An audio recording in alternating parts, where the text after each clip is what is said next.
अस्सलाम वालेकुम दोस्तों, की हाल है? ठीक हो? होर सुनाओ, तबीयत सेहत ठीक हो सारे?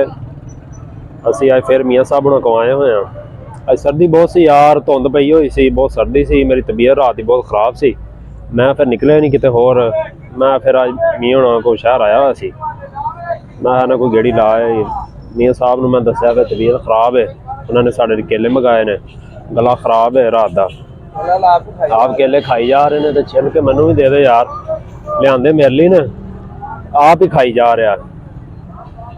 बहुत प्यार दिता दोस्तों, तुसी लाइक किया, कमेंट किया। पिछली वीडियो मैं चेक की, बहुत अच्छे कमेंट किए हुए सन दोस्तों ने, लाइक किया, कमेंट किए सन, बहुत प्यारे प्यारे, बहुत मुहब्बत दी दोस्तों ने।